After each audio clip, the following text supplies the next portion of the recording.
There are the sum of all the solutions of the equation a to the power 2x minus 16 a to the power x plus 48 is equals to 0.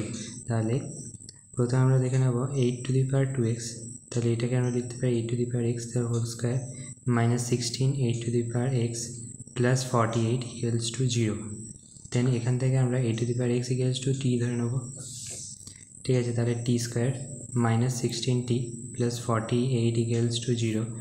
So এখান থেকে টি square minus এটা হয়ে যাবে 12t minus 4t plus 48 equals to 0. So এখান থেকে টি minus 12 and এখান থেকে টি minus 4 চলে আসছে। সো এখান থেকে আসছে টি ইকুয়ালস টু 12 আর এখান থেকে আসছে টি ইকুয়ালস টু 4। তাহলে 8 to the power x equals to 12 আর এখানে 8 to the power x equals to 4 log নিয়ে নেব।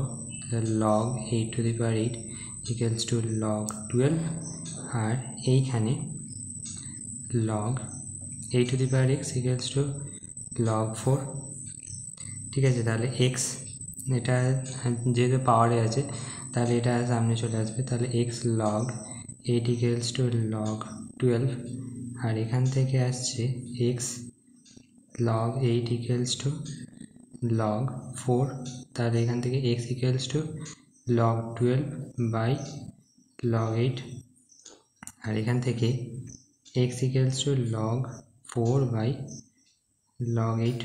তাহলে এখান থেকে আমরা লিখতে পারি x equals to log 12 base 8 আর এখান থেকে লিখতে পারি x equals to log 4 base 8, ঠিক আছে। এবার যদি এই দুটো হচ্ছে সলিউশন এইটা আর এইটা, তাহলে এই দুটো সাম করলে কত হবে log 12 base 48 plus log 4 base 8 equals to আমরা জানি log a plus log b equals to log ab, তাহলে এখান থেকে log 4 12 48 base 8, তাহলে এটা log 8 base 8 plus log 6 base 8, তাহলে এটা log 8 base 8 হচ্ছে 1 plus log 6 base 8, তাহলে এটা হবে কারেক্ট অ্যান্সার।